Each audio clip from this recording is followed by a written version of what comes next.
Good morning, everyone, and welcome back to another Supercoach Insider podcast. My name is Swizz, here with the Geelong team discussion, and we have a very special guest, long life Geelong supporter, former 2021 Supercoach champion, Emily. Welcome. Thank you. Thanks for having me. No problems. Before we jump into today's episode, as always, check us out on all our social media platforms, in particular YouTube, Spotify. Get in contact with us via X, Supercoach Insider 100, or Swizz26 for me directly.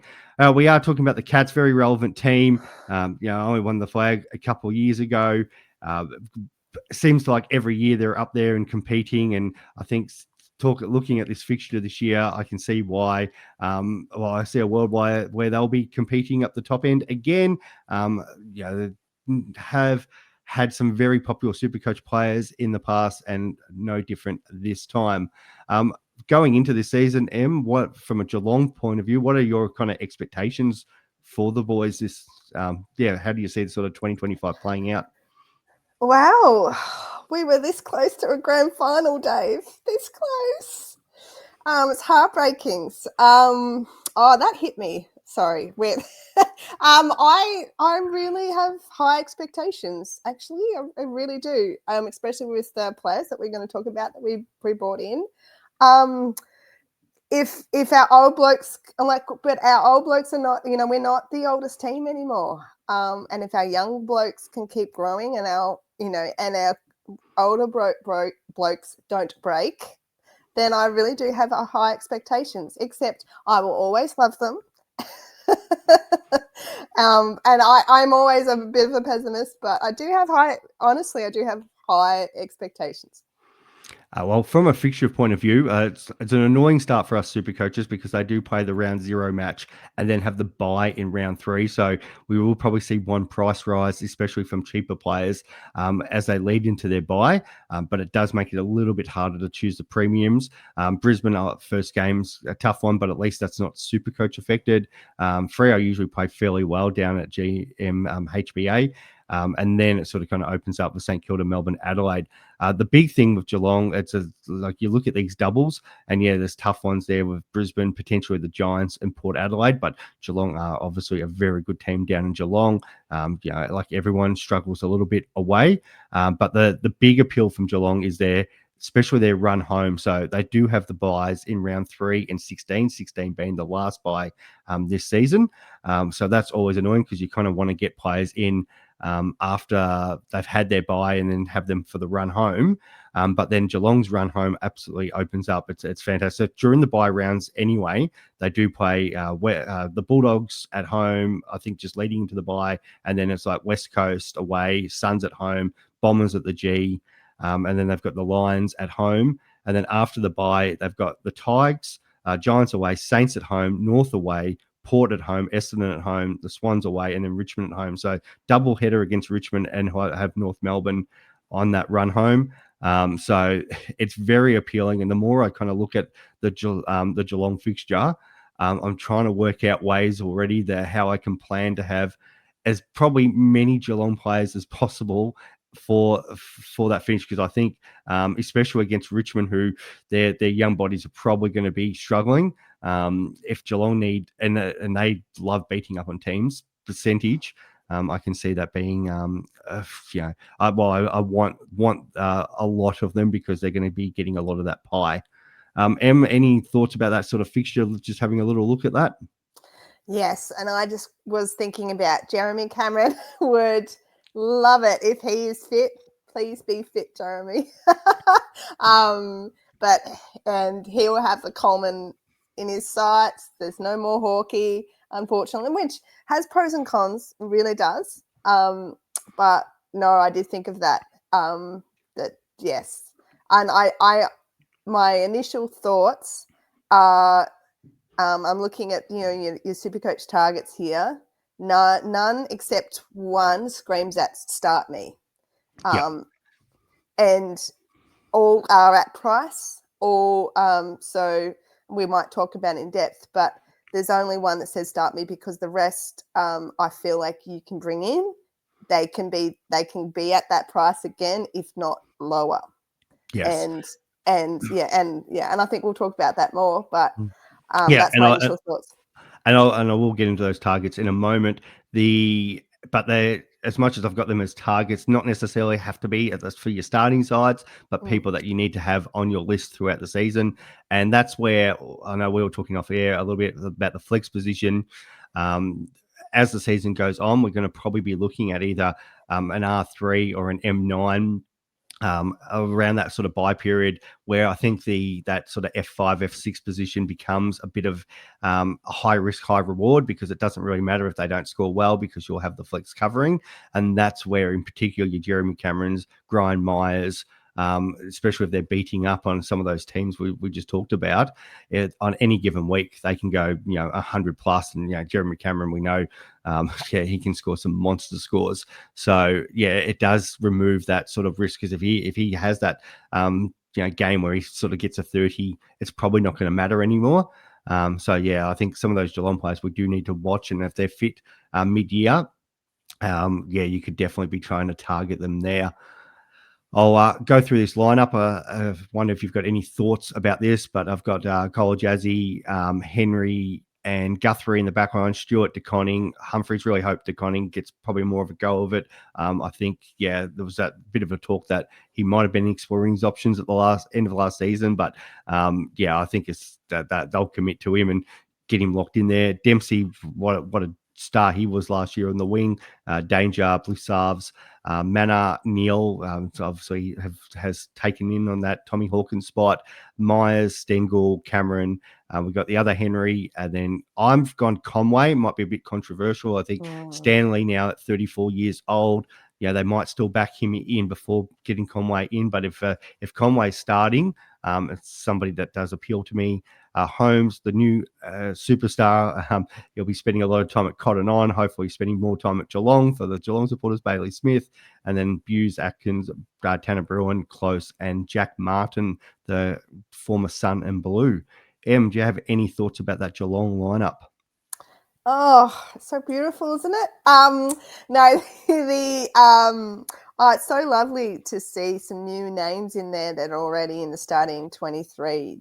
Humphreys, and you've got N Manor, and Neil, Dempsey. Gee, we had a really good last year, didn't we? With some new spots and some younger guys. Even though Mannor's not that young, but young in spirit. But I do question Conway, because I was just looking to the Hoops crew on YouTube, and they're on X, and they do really back in Stanley still. I do question why Stanley didn't retire. Personally thought he might have retired. He's there for a reason. Apparently, this is not the first time, rumor has it, that he was going to retire the year before, and they convinced him not to retire. So why is he still there? He's not is he there to be backup? Is he there to start play? Because I'm concerned about Conway's fitness, about his they need to get him right. They need to. So I don't know if he will be full-time ruck. I would not be touching Conway with a stick. Love the guy.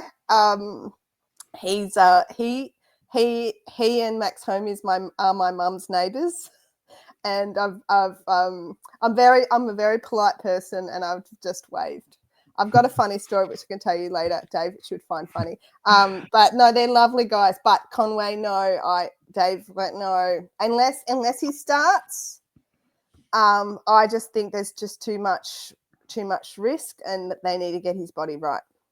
Yeah, that's my only thing. It's looking beautiful, and the thing is we do have a really good top 26, 28, and that's the issue with Geelong, and that's the issue with mid prices. That's the issue with rookies.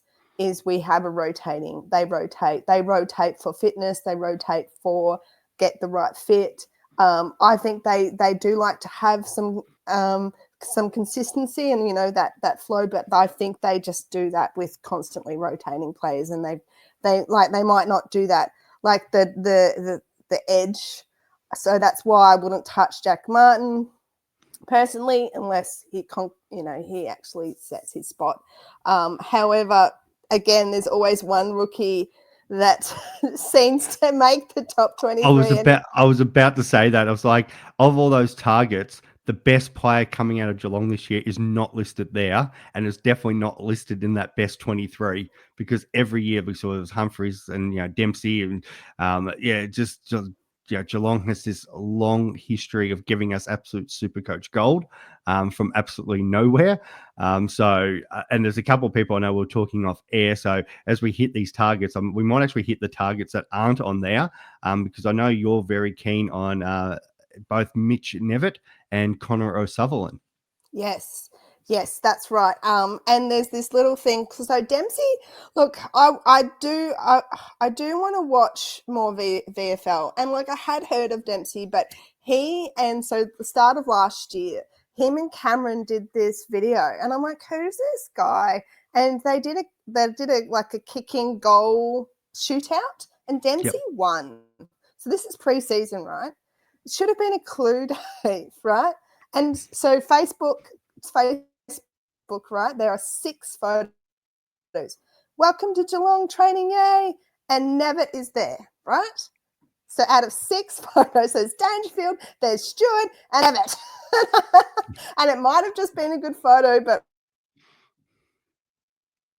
part of me is just like, but just watch this space. Will he have a good role? He's about 148. Did you say, Dave? And there's also another one. George Stevens is another one to keep an eye out.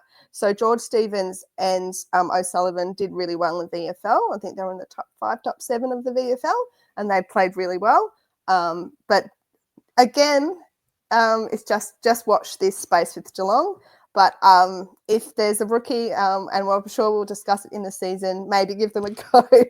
But Geelong are more likely to give the second or third years a really decent crack. So as Chris Scott said, when De Koning came on the scene, he goes, he's an overnight sensation that's taken 3 years. Yep. So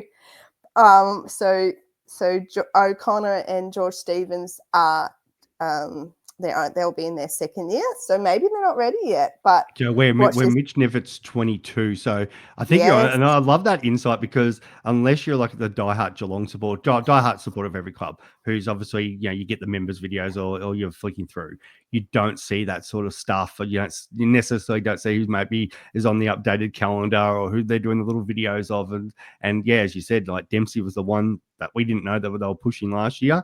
And yeah, if they've got Nevitt in those videos and photos, they obviously think highly of him. Now it's up to him through this preseason period to put that stamp on that for that position. But there are some players in that sort of fringe positions where Geelong are happy to make the call to drop. Like it wouldn't surprise me if they, as much as like Buse was fantastic in that lockdown defender spot, played the 23 games last season. So him or even Tanner Bruin, who they did bring in from the Giants, Brad Close, who they do like is a small forward. Any of them can be dropped for periods of time because Geelong are ruthless. They are obviously setting high standards, trying to win a premiership, and they will put in whoever they need to complement that list. So if they'll make the hard call, and if it's never, they'll bring him in. So we'll see that like Humphreys, who if you cut this video last year and I said, Humphreys is going to be locked into that halfback flank spot, people would have laughed at me on the video. So they're just that team. Manning again, like look at that. It was also in that half forward line, and Geelong are trying to rebuild on the run. Because they did have that aging list and still be competitive, and they're one of the best at doing it. So yeah, if they couple of those other older guys get squeezed out because of it, that's so be it. Yeah, and Manor was 27, 28, and that already sparked my interest because Geelong would have last year, because why would they draft him if they weren't going to play him in the senior side with that age? And I did a little bit of a look with all the draftees. I'm not a super nerd. I want to be more of a super nerd, Dave, so bear with me about the draft. But I did have a look, and they're all 18 or 19, and the only one that's 21 is our Irish category B rookie. Irish Cillian Burke. How would you say it? Cillian. Sorry for the Irish people who. Do you know the thing is when it comes to it's probably something like Kieran or something like that. Kieran. I'm Yeah, the I worst think so. butcher. I'm the worst butcher of names out here. So I think the community always get into me about that. So I'm not gonna put myself in it again. It's like yeah, but it might be something like Cillian Burke or something like that. But yeah, obviously they've brought him in from Ireland. Would have played over there in the Gaelic competition. Yeah, and it's and just watch this space. I don't know how ready he is, but the older they are, Dave, and we love our Irish guys, so he might not come in early, but he might come later. But he might be he does scream of in and out, but anyway, just raising the name out there, and maybe Yeah, can well, someone you've tell me had how the to say it? habit. You've had the habit, like we obviously Tui's had a great career at both Carlton and Geelong, and yeah, he was. I think he was one of the better young players coming through the Gaelic system over there. So yeah, they've already got the two with Ozin Mullen and Mark O'Connor there. So I think that'll probably make it a little bit easier for the transition. And yeah, being that 21-year-old, he yeah, it's just about a matter of him picking up the little those little intricacies of our game more than anything, the positioning and everything, because I think he's actually got the athletic skill, and they do kick the ball. Obviously it's a slightly different ball, but once he sort of learns where he needs to stand on the field, yeah, I think you can see them probably maybe he could be one as a smoky come in mid-season. Yep, yep. And the only one I know how to pronounce, Dave, is O'Sheen. So it's O'Sheen. Because I knew a little boy called O'Sheen. But yes. I love it. From the Supercoach targets, I've got there the defenders Max Holmes and Tom Stewart. Max Holmes, yeah, that's might be the last time we have him as a defender option, depending on how they kind of play him going forward. But I think he's probably more locked in there as one of Geelong's main midfielders. And if he didn't have that early buy, I was extremely tempted. I actually wrote about him last year to jump on, and of course I didn't take my own advice, but I know others did, and he did have a very good year. And then Tom Stewart, who does frustrate us in a way because he's one of the best defenders to own, but every year he seems to always have put in an absolute stinker or get injured in a game very early, and we can usually pick him up cheaper. It's either of them tempting for you, Em? Yeah, Max really, really tempts me. And I really want to have him. Yeah, I do need to work out the buy scenario and how much. And see, Supercoach is so funny because we focus on these things and we get obsessed about these, and then almost people who kind of it might bite you, but if you kind of just have the best team and you just work around it, you kind of almost save yourself a headache and you don't lose as much points as you think you're going to lose. It really depends on rookies and all of that. And but no, Max Holmes definitely. Now Tom Stewart, Dave, you know this is my Supercoach husband. Yes. I love him. Your husband's very aware of this. Yes, he is. He is, and but we've mutually parted. No, whatever the stupid Separation, thing. yeah. Yes, separation. No, I still love him, but I this is the first year I can't start him, Dave. I really can't. 521. He's getting older. He's a great defender. Look, he may bite, it may bite, but the buy, because you only have one Geelong, and I would rather Holmes over Stewart, and he can get cheaper. Absolutely can get cheaper. I And agree. yeah. He starts the season at 30. Oh, pretty well around the start of the date. Would have got the Geelong's first game's the 6th. So by his second game, he turns 32. And not that it's completely too old, but we do see, in footy terms, once you start getting into sort of that 32, 33 age, you know, they do get that little bit slower. The skills will still be there, but maybe getting to those intercept marks just gets that little bit harder for him getting across the field. And for a guy who was averaging 110 for us, maybe it's just that slight decline. Has a few more poorer games, or they manage him more throughout the season, and it only takes it like we're looking at some of those fixtures. and say against the Richmond game or whatever, if Geelong are pumping them, you can see Tom Stewart being tapped on the shoulder halfway through the third quarter and say, yeah, your time to have a rest. And it'll probably be a rotation between sort of him and Dangerfield, just to make sure they're fresh when it really matters. Yep. Are they still booing him, Dave? I might leave that one alone, but no, I've always loved Tommy Stewart. Now, as a player, I love him and stuff like that, and it's part of the footy. The why we love footy. I wasn't too proud of it that day because I thought, as much as he was awesome, and it's amazing how players can stand up there mentally when they're getting booed like that. And we saw it in the cricket, like anyone who watched Australia, India, Siraj, the more he kind of got booed, the better he kind of played. So it's, these top athletes, their mental capacity is just amazing to deal with situations like that. But at least he put his hand up. He did the wrong thing on the field, so be it. We all move on. Part of the game. Yeah. You have touched Toby Conway. There's one that we do need. Well, actually, we'll talk about both forwards, but it's the new recruit Bailey Smith, 389. It's such a tempting price. Should be locked in at that Geelong midfield in some capacity, be it in the guts or in the wing. And then I've got Brian Myers there, who is 441, a little bit expensive, but just because of that fixture, I think he needs to be looked at some point. But we'll talk Bailey Smith. How excited were you to land the young dog? I am excited. I am really excited. I must admit I had slightly mixed feelings about it because you know me, Dave. I probably am a one-eye supporter, but I do like to be equal. And the whole talk about the Cotton contract and that kind of thing is a bit annoying. And I just really wish that wasn't there. And but like we're a good club, and he wanted to come to us, so we're just gonna push that aside. But just Bailey Smith, I'm really excited. I really hope that I think Geelong is a really great place and really good to help with him, his mental health and everything. And just a little bit of the social media. He's been on social media, like Facebook, main publicized, like I forget the premiership player. He did this special thing, like a 1963 premiership player. And who was the player with him?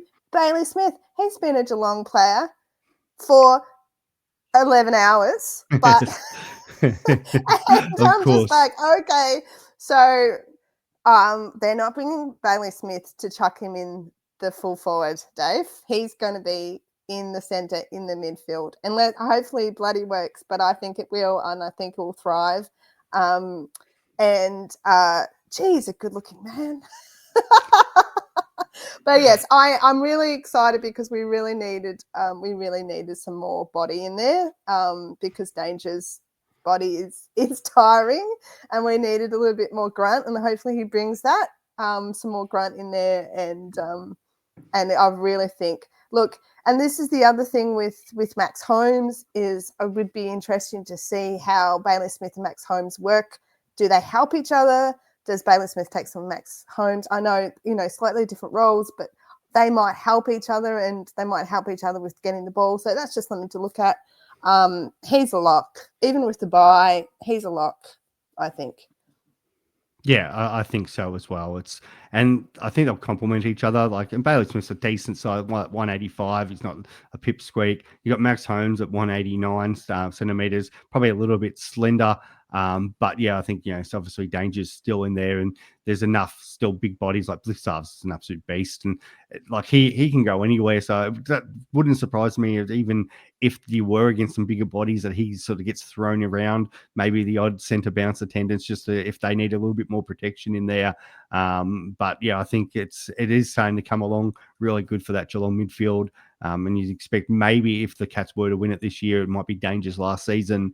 But yeah, it just probably creates more opportunity for one of these other guys to step up. But you can probably see Holmes, Smith, Bruin, and then whoever else they might bring in. Or it's the step up of, say, a young Nivet. Is there that core group to take them forward? Yeah, I really think so. But but some dash and some speed. I don't know if he brings much. I don't know. I think he's the kind of player that plays bigger than. It's been a while since I've seen him play, but he's just such a great player. But I really think that it will work really well. And just running capacity, like both they can both could have just slotted on the wing, so they can run all day. So yeah, it does give Geelong a bit of flexibility on how they want to sort of run their side. So yeah, no, that'll be kind of interesting going how that works for this season. And yeah, as we talked about before, like I had Cameron there, but Brian Myers, yeah, we probably really got to see that breakout last season. Kind of, yeah, he was like on the verge, like he was still, and he actually, the funny thing is he kind of still averaged the same from 2023 to 2024, but we kind of saw a couple of real big ceiling games there. It did drop off later in the year, and this is where that sort of discussion around the flex, with those 30s that he did put up on the other given weeks where, there was 1, 2, 3, 4, 5 tons sort of in that first 18 weeks, and plus a couple of 90s. If Geelong are up and running with the right fixture, he's getting up the ground, connecting between those mids and the forward line and banging through goals as well. So, it's. I don't usually like picking those sort of kind of more small forwards, but it's somebody that we have to at least consider just gathering, especially with the forward options, the lack of forward options we have this year. Yeah. I really I would have actually kind of forgotten about Brian. So thanks, Dave. I really think he's someone not to start, but to keep in mind, and for that really good fixture in the second half of the season. And Jeremy is the same. I wouldn't start him. He also, unfortunately, please not this year, can be injury prone. He is getting older. But I think he's the one to try to get in the second half. And as you were saying with the flex, it really helps with that, with those bottom scores. And yeah, you could have both. You could just have one. It just works out what works. I was just looking. They're both forwards. That's a bit annoying, isn't it? That they, yeah. But no, the flex makes it flexible. Yeah, and the one I've actually apology to actually have left out there is Jack Bowes, who yeah, probably needs to be part of that midfield, sort of rotation as well. And yes, and I think he's actually I was trying to see what price he was coming in at this year, but yeah, go on. Bowes, yes, because you've got Tannenberg and Bowes, yeah. And he fits. Yeah, how much is he? He's at 449, so averaged 83 last year. Did have some injury affected games again. It's a common theme down there last season. So he just part of that midfield core that they've got. Yeah, and look, Buse might. I don't know. He's probably on the cusp of the borderline. So I think it's pretty good. I think just Bowes would be in, and this is what I was talking about. He would be in that rotation. And then I reckon, because we have lost Parfitt, we have lost Rowan.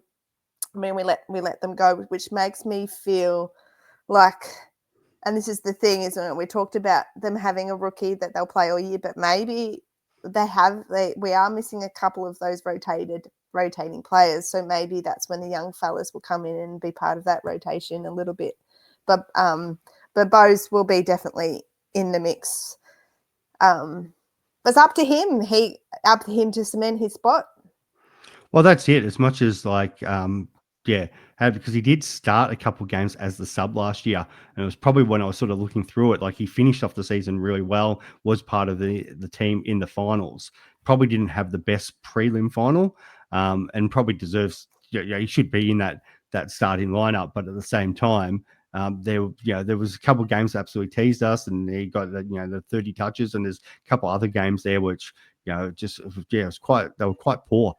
For the standards that what you'd expect him. So I would expect him to still be there in that first lineup. But as we said, Geelong will make hard calls, and be it Bruin or be it Buse or be it Bowes, if they're not showing what they need to do through preseason, they are ruthless. Yep, they're category B. Yes, category B. Sorry, couldn't help myself. No, that's great. And Jack Martin, I think we briefly talked about him. He could be anything. I think that's why the Cats have got him, because he has the potential to be anything, and it's really not probably costing you much to see if you can get the best out of him. But he would be a small forward, and I think even at his prime, Stengel possibly didn't even. He probably would have been on the with the scoring. I still don't think Martin is that Supercoach relevant. Would you agree, Dave? Or Yeah, and it's like he's super cheap. He's under 150, so that's where like the temptation is. But at the same time, I don't. It's hard to see how he's even if he got an opportunity to start. Yeah, I think there's games where he might be sub. And we just talked about.